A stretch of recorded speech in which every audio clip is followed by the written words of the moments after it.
Thank you thank you all for your patience with the technical issues this morning. We're going to go ahead and get started.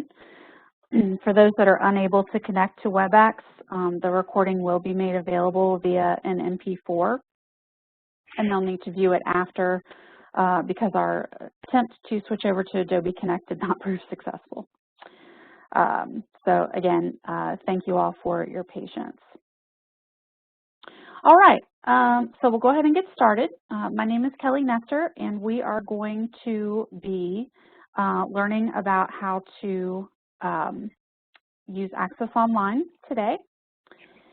And by participating in the session, you'll be able to follow the basic navigation for Access Online. You'll be able to manage your personal information. You'll be able to view account information and statements and account profiles. We'll talk about how to look up point of contact information, and then we'll talk about additional training information that will be made available to you. If you have questions, please put those in the Q&A, and I will try to keep an eye on that to make sure that everyone's questions get answered. The Q&A panel is a button that is on the top right, and if you click that, then the Q&A panel will open and you'll be able to submit a question. Okay, so let's talk about navigation first. This is the Access Online login screen. And to log in, you need your organization short name and your user ID and your password. And you should receive that information as part of the implementation process or from the administrator who is setting you up.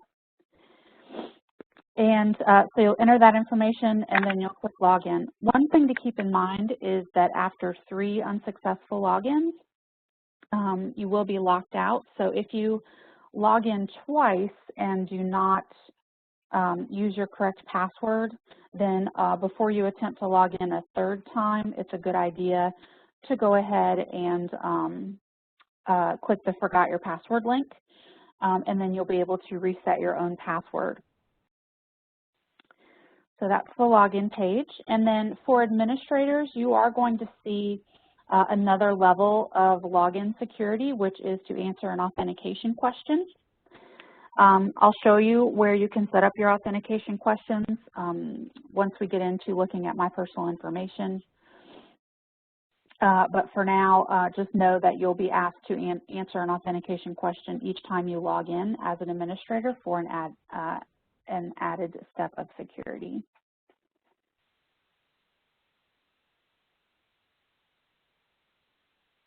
All right, so here is our home page. Once you log in, this will be the Program Administrator homepage view. Down the left side here is the main menu, and some of these main menu options will vary a little bit based on how you're set up in Access Online. And to answer the chat question, you will be able to listen to the recording. It will be made available after the session, and we'll get that sent out to you as soon as possible, hopefully this afternoon. All right, so we're going to kind of explore this menu here and look at all the options, and then we'll take a deeper dive into some of the options. So at the very top of the menu here is the Request Status queue. And this is where you will go to see card requests that have been sent to the bank, have been submitted, and you'll be able to see the status of those requests up until the point where the card is shipped out. And then you can click on the links here to go into any detail for the request as well. Now the link right underneath that is the active work queue. And this queue is a little bit different because this is the queue where you can find your works in progress. So let's say that you start setting up a card account, and in the process you get interrupted, and so you have to save your work and come back and finish it. Then you can come to this active work queue and see that set up in progress, and it will give you details about what needs to be completed to submit the request.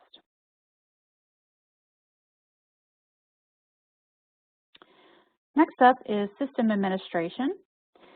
And you can see on some of these menu items that you'll have sublinks. These are the exact same links that are over here on the main page. You can use either one to navigate. Personally, I like these links because they're a little larger and easier to see. But that's just personal preference. So under System Administration, this is where you can set up and manage your user profiles, points of contact, accounting code management and merchant groups. Some of these options may not be relevant to Colorado, but you'll see these options, and you may or may not be using all of them. So that's System Administration.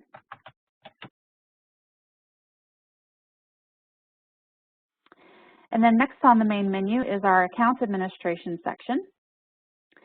And Account Administration is where you'll go to create new cardholders, to maintain existing cardholders. You can maintain multiple accounts, and those are all options that we're going to talk more about in the subsequent classes coming up. Next on the menu is the Transaction Management section. So for those of you who are going to be attaching receipts and documents to your transactions, or perhaps changing the accounting code that they're being allocated to, or you simply want to view transactions, or if you're going to be doing the transaction approval process, you know, whichever of those apply to your particular process, you'll be able to access those links here. Now this is the administrator view, because you can view the managing account list and then drill down to specific card accounts from there. Or you can start with the card account list using this middle link here, or at the bottom you can go directly to a transaction list, and if you click this link, it'll ask you to search for a specific cardholder whose transactions you are going to view. Let me just pause for a moment and make sure there's no hands up. You can raise your hand also if there is a question, or you can put it in the Q&A. How to print a statement. Okay, great, Stephanie. We will definitely get to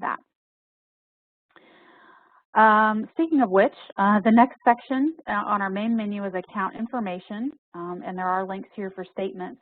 Now we're going to come back and do a deeper dive into this account information area here in just a few moments. So we'll kind of put a pin in this, and we will come back to it and look at it in further detail. Let's see. Martha says, will we have to set up each card individually with all their current MCC codes, or will all of that information roll? In the initial card setup, Martha will be setting up those card accounts for you, but then ongoing as you're setting up card accounts, then yes, you will need to get those set up with the MCC codes. Now, there is an option for the cardholder account that you're setting up to adopt the characteristics of the managing account, which should have all the MCC codes in that already set up. So unless you override it, it will adopt the same qualities or characteristics or restrictions or limits, what have you, as the managing account level. Good question.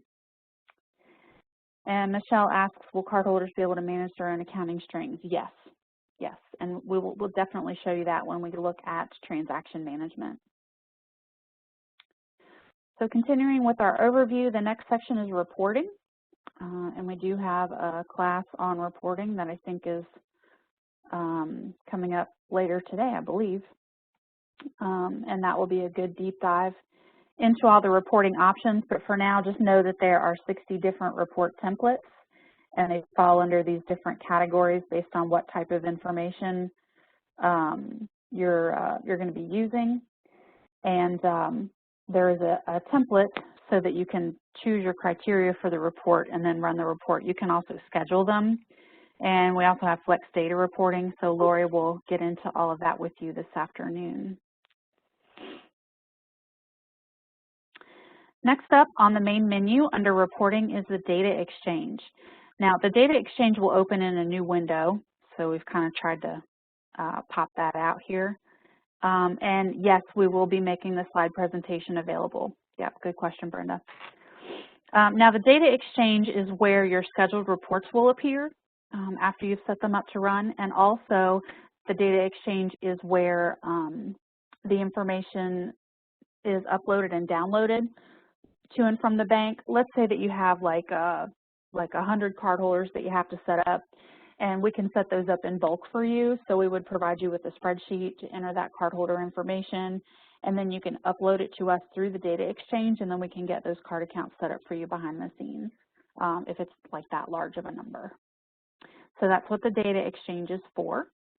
And it does open in a new window, by the way, as well as statements and the training site. So one thing that you want to keep in mind when you're using Access Online is to turn your pop-up blocker off so that things like the data exchange or reports or statements can open in a new window.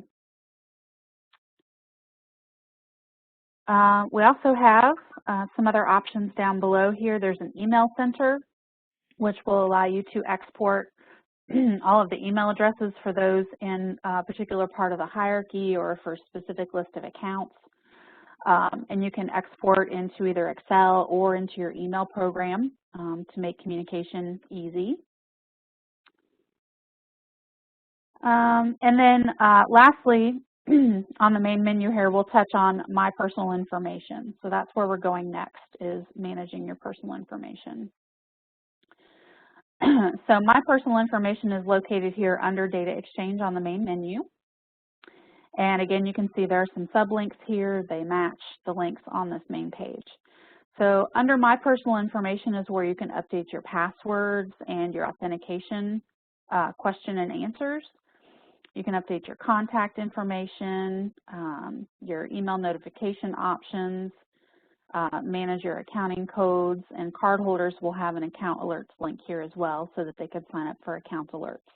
And we will have a full class on notifications and alerts, I believe sometime next week perhaps, so we can go through all of those options for you. But let's just take a quick look at contact information.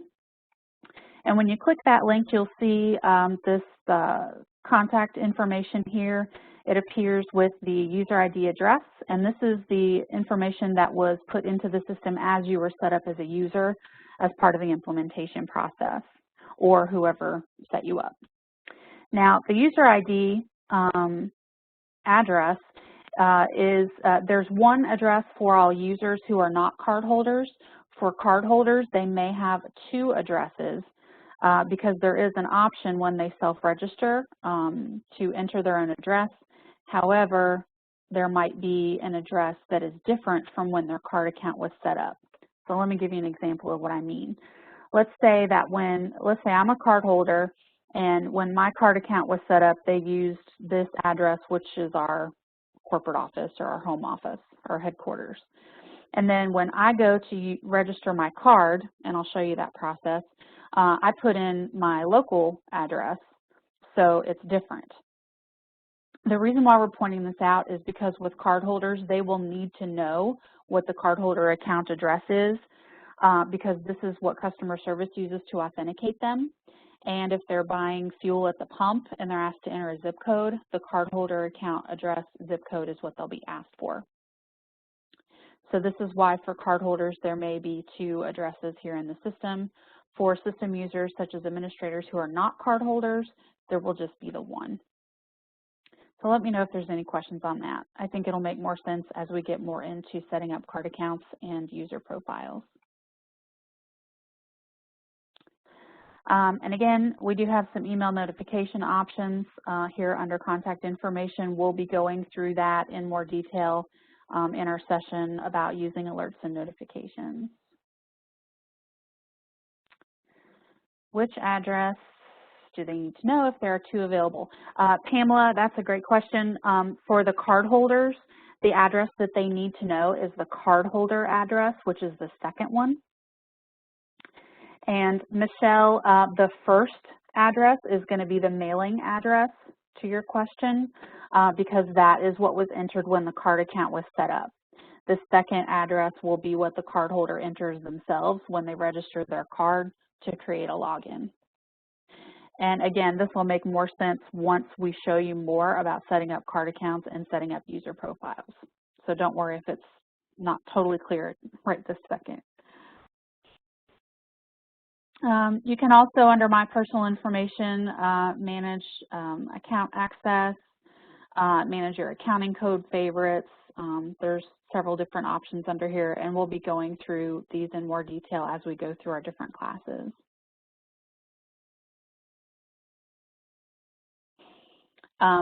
One thing that you can do is you can manage your account or hierarchy access. So if you go into your My Personal Information as an administrator, you should see the hierarchies here or the accounts that have been assigned to your user profile that you have the ability to work with. And they will relate to whatever part of the state structure, you know, that you're responsible for. You do have the option to add additional accounts. If you needed to see an account that, or maybe your own card account, you can have the ability to add that under My Personal Information as well. And again, more detail to come on all this. We're just doing kind of an overview right now. And then here's the accounting code favorite screen. If you're reallocating to a particular accounting code, often you can name it and save it as a favorite. And that's kind of a shortcut just to help you with that reallocation process under transaction management down the road. And then again, for cardholders, administrators and managers won't see the account alerts link, but cardholders will.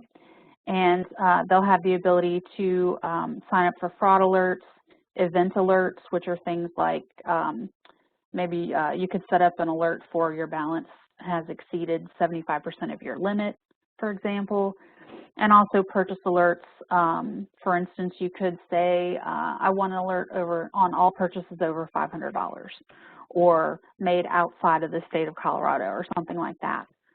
So there's a lot of alert options for cardholders. We also have a bulk enrollment alert process for program administrators and for managers. And you'll see more about that in our class on alerts and notifications. Now let's come back to that account information. So we said we were going to put a pin in this, and I want to come back and go through this in a little bit more detail. So account information on your left menu is where you can go to view statements and account profiles. So when you click this link, you'll see a page that looks like this. And at the top here, you'll have links for statements. You can click to search for a cardholder and pull up a specific cardholder account statement. You can pull up a managing account statement or diversion account if you have those. And then the same is true for profiles. So we'll start by looking at the cardholder account statement link. And when we click that, we're going to be asked to search for a cardholder account. Now, the best way to search is by putting in the cardholder's last name in the last name field and then clicking search. And if it's a common last name, you might have, you know, a list of folks with that same last name to pick from. Depending on how many people are in your organization, like underneath your organization short name, you may or may not want to do this, but you can enter a % sign here that acts as a wild card and gives you a full list of your cardholders to pick from. I would only recommend this if you have, you know, just 100 cardholders or less maybe. Otherwise, you're going to get multiple pages of search results, and it may not be that expeditious. So again, last name or % sign, and then you would click search. And after you select your cardholder, you'll be taken to the statement page. Now, each of these links is a link to a PDF statement. And when you click that, it will also open in a new window, and it'll open as a PDF document. So here's an example of what the statement looks like. And because it does open in a PDF window, then you'll be able to print it or save it from there. Now, if you're searching for a managing account statement, it works the same way, but the screens look a little bit different. You would have the managing account name field here. And if you know the name of your managing account, like, gosh, let me think of an example, like information technology department or, public relations or whatever. You can enter the name there. If you don't know your managing account names yet, you can also use the % here, and that will allow you, excuse me, that will allow you to see a list of all of your managing accounts, and that will look like this on your search results. Okay, Brenda says, we currently use a different version of the statement with coding on it and not the standard credit statement. Will we have this option? Brenda, I am not sure on that. I would need to refer you back to our implementation folks or your account coordinator for the details on that question. I'm thoroughly versed in how the system works, and I can tell you about all of that, but I am not yet that familiar with how your particular organization is set up in the system, so I'm not able to help you with that question. Okay, so you can select your managing account here. Oh, Cindy says we'll be able to put all the cardholders with statements for the month without pulling up individual statements. Cindy, there is a way to do that, and it would be to pull the managing account statement that those cardholders roll up to. So hopefully that answers that question. So if you're pulling your managing account statement, then you can select your billing cycle here. And then you'll see your managing account statement, and it will have each cardholder detailed within it. So Cindy, I hope that answers your question.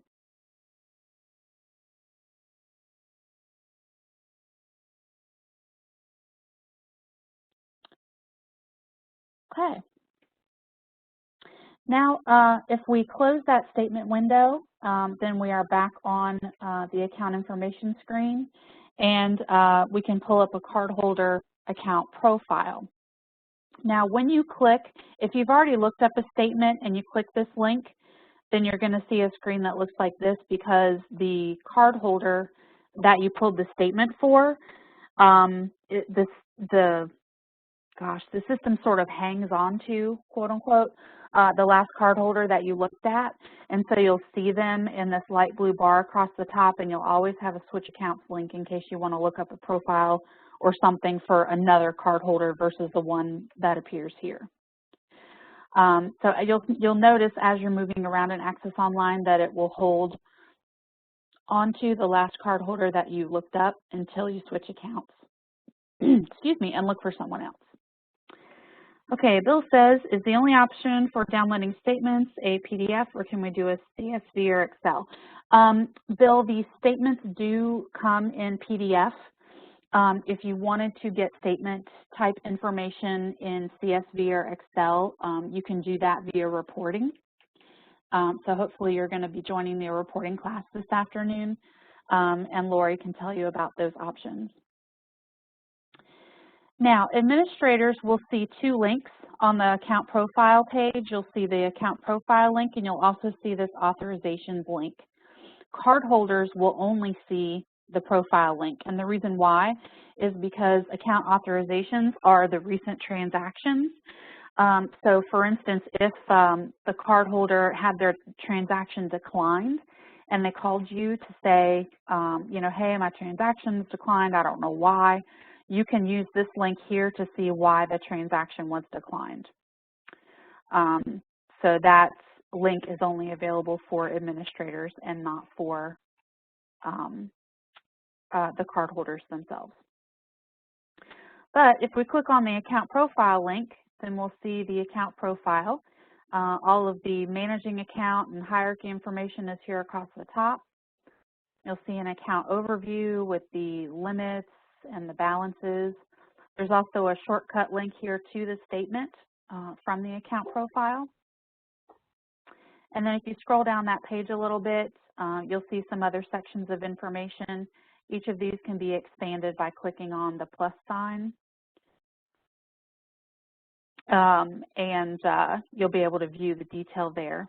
Okay, Catherine says, I can't see the questions people are asking. Are they being posted to all panelists? Yeah, unfortunately with the Q&A, it doesn't work like a chat because of security reasons for the bank. So it's not showing you all of the questions. That's why I'm answering them verbally. So I'll do a better job of reading the question as it's asked, so that everybody knows what it is I'm answering. Good question. I don't know if Colorado will be using any type of training certificate information, but it is available here in the account profile. If you have, for instance, training that you want your cardholders to complete before they get into the system, then and you wanted to track that training, you can use this training certificate section here to upload their training certificates. If this is not something that applies or not something that you need as part of your process, you can just disregard it. Now, back on the account profile page, I do want to show you about how to view those declined transactions if necessary. So again, you would go to cardholder account profile and then click on the authorizations link, and then you'll see recent transactions here. And you can see this one is declined, so you'll click on the timestamp, and then it will give you some detail as to why that transaction was declined. So if you've got a cardholder on the phone and they're calling you and you're looking this up and you're saying, oh, single transaction limit exceeded or whatever the reason was, then you would be able to, if it's appropriate, pop up to account administration and adjust that single transaction limit right then and there. And then that would allow the transaction if they reprocess it, to enable it to go through. So our system does update in real time.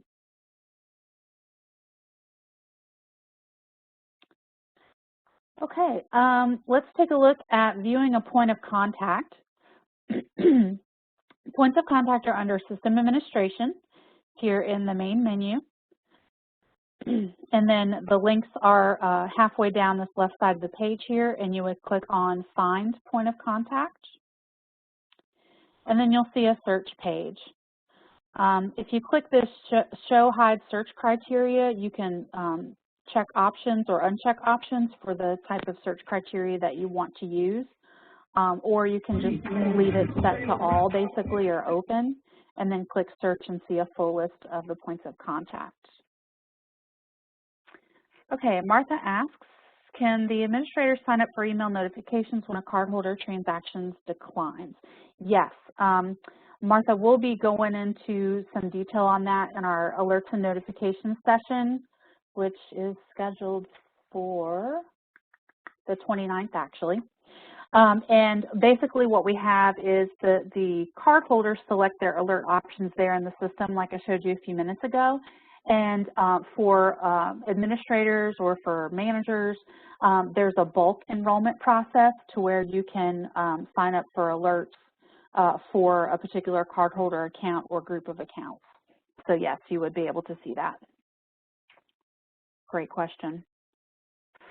So if you search for your point of contact, then you'll see, you'll see the results here, and you can customize those results further if you like, or you can just select your point of contact and confirm, and then you'll see the point of contact information here on this page.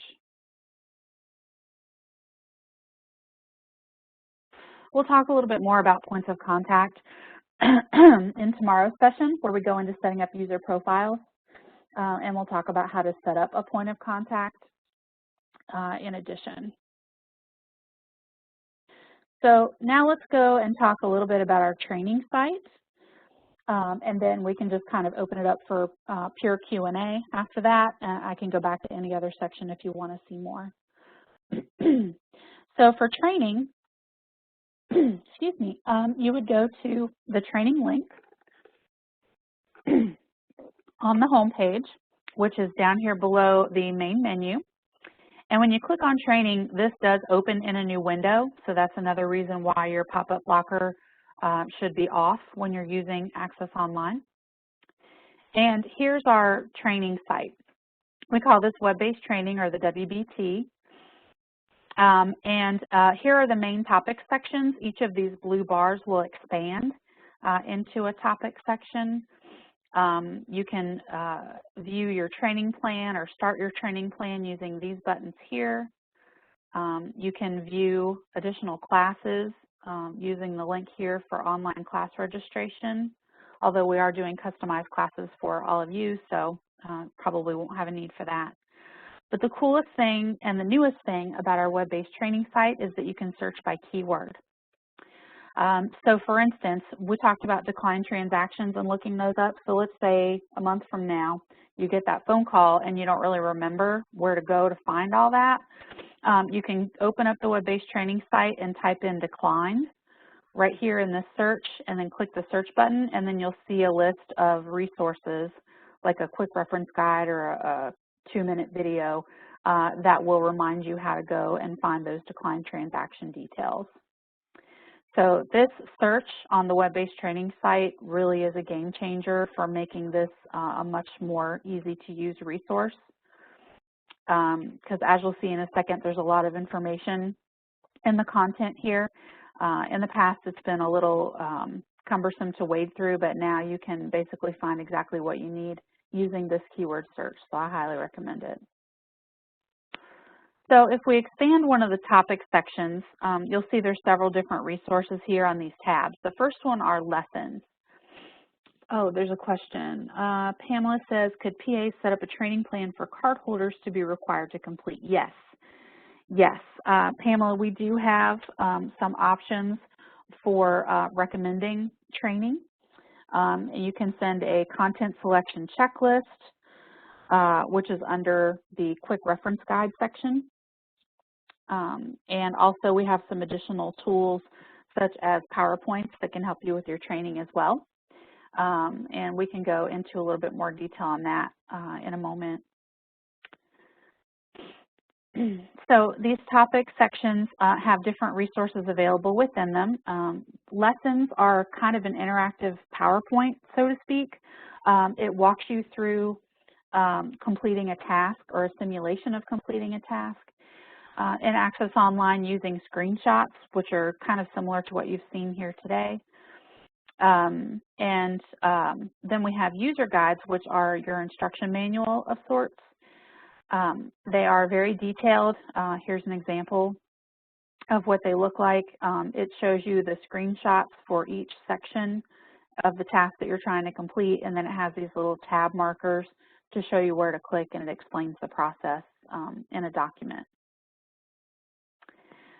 Next we have videos. So we do have several topics where we have videos, and they're 2 to 3 minute videos. You know how sometimes you maybe go to YouTube to look at how to fix something in your house, and you watch a video and then you learn how to do it? These videos were made in that same spirit. So for instance, if you didn't remember where to go find that declined transaction, you can do your search in that keyword search box and look up the video for declines, and in about 1.5 minutes, it'll show you exactly where to go. So those are very handy for, you know, during the moment types of needs. We also have quick reference guides, and the quick reference guides are basically an abbreviated version of the user guide. It's just a 1 to 2 page overview of the tasks and where they are in the system, and they are typically used as kind of a refresher. So another option besides watching the video for that declined transaction scenario is that you could pull up the quick reference guide, and there's about 2 pages of information, and it says click here, and click here, and then that will lead you right to the information that you need. So quick reference guides are good for tasks that maybe you've done before and you just don't really remember the details, or something that you just haven't done for a while. Whereas with the user guides, these will be more helpful for tasks that you're maybe doing for the first time and you need it walked through step by step. We also have recorded classes, and these are the on-demand version of our public classes that we do for commercial and government clients. If you wanted a refresher on anything, you could, of course, go to the recorded class. However, again, we're doing these customized classes for Colorado, and we are doing recordings, so you probably won't need these because you'll have your own custom set of recordings. And then lastly, there's certification questions. So Pamela, to your question about requiring training for cardholders, You could perhaps have them complete a lesson on how to reallocate transactions to an alternate accounting code, and then you could have them take the certification. And it's basically just a little quiz. So it'll be like maybe 10 multiple choice questions that are based on the contents of the lessons. And then when they answer those questions correctly, then they're quote unquote certified in their knowledge of that part of the system. And there's a little certificate that they can print out. There's also web-based training reports that you can pull. Let me go back here. So this link here that says go to WBT reporting, this will allow you to pull reports on the trainings that have been completed.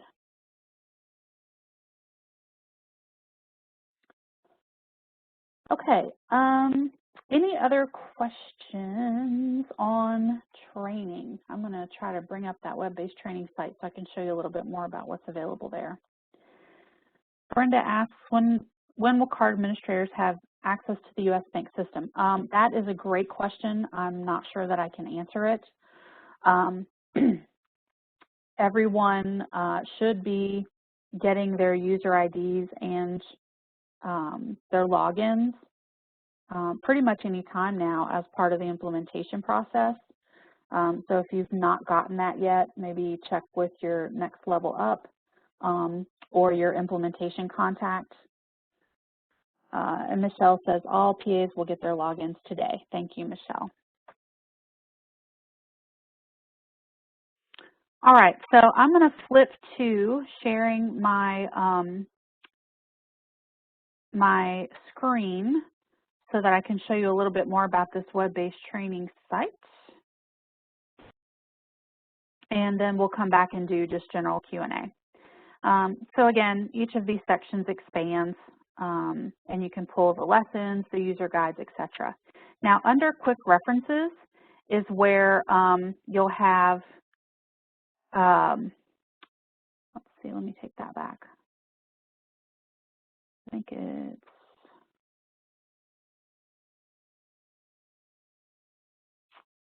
yeah, they should be here. I'm looking for the content selection checklists. Bear with me, they might have moved since the last time I pulled them up. Oh, here we go. Okay, so here's one for card holders and here's one for program administrators. So if you wanted to look at the recommended training for card holders, it's under the user guide section, and then you can check as many of these as you want your card holder to take. And then you can save this as a PDF or email it to them, and then just have them go through these different resources. So that's a content selection checklist. And then let me find where the, okay, so under user guides here is the training tool, which is a PowerPoint that we have set up for you. And let me get that open. And basically it has just some basics about the system. And then you can add in your own slides if you wanted to put in slides about things like, you know, spending policies or something like that. And let me bring that over here. And there's some notes here for you. And then it has, you know, kind of the menu of the main topics that you typically use for cardholder training. And as you can see, it takes you through a lot of information here. And of course, you can edit these and remove information that you don't need or add other information such as policies and things like that as well. So the PowerPoint is under Getting Started and User Guides, and the content selection checklists are under Getting Started and Quick References. So I'll go ahead and stop sharing now so we can get back to the Q&A. Is it possible to receive this? Okay, so Lynn asks, is it possible to receive the slides prior to training so we can print in order to take notes directly on them? I am not sure about that, Lynn. Let me ask. on that.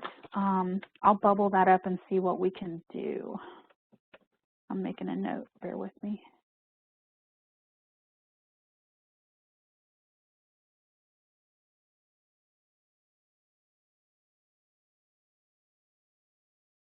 I will talk with our team about that today and see what we can do for you on that.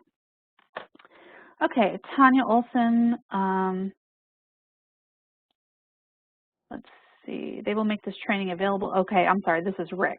So it looks like Rick is answering that question. They will make this training available to us, and then they will have it on the CCard website. The final website link will come out later today.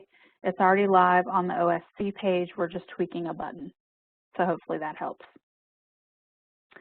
And then Martha asks, can administrator toggle between administrator and cardholder if they are both?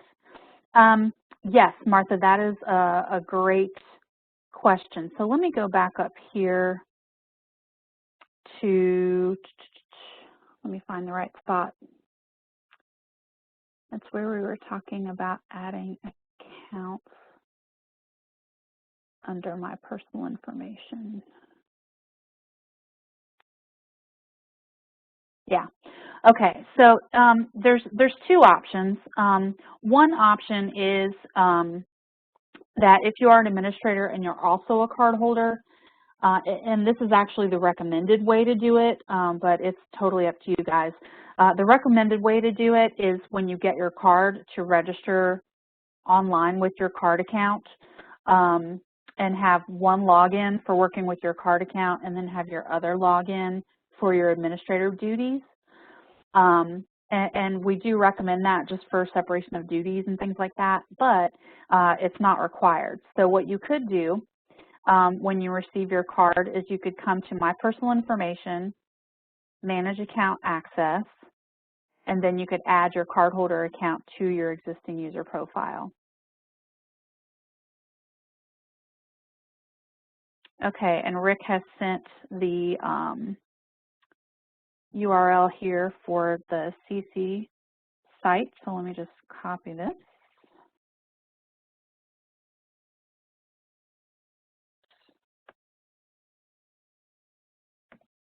I don't have a copy and paste, unfortunately. That would make a lot of sense.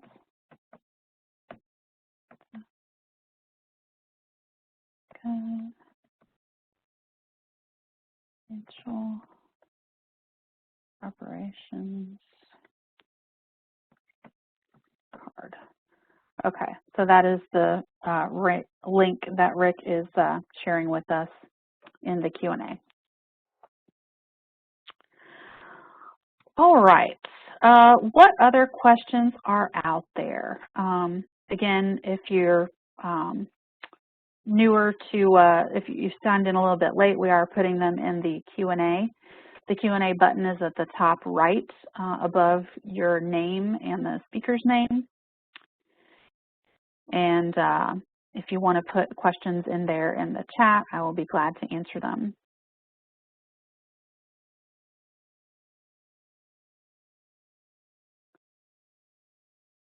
All right. So I can hang on here for a few more minutes. We've got about 3 minutes left if there's any additional questions that you'd like to ask through the Q&A. Otherwise, that does bring us to a close for the Getting Started segment. And I thank you all so much for joining. And again, thank you so much for your patience with the technical difficulties at the start of the session. So again, I'll stay on for a few minutes. Other than that, though, you can disconnect whenever you're ready. Thank you so much for joining.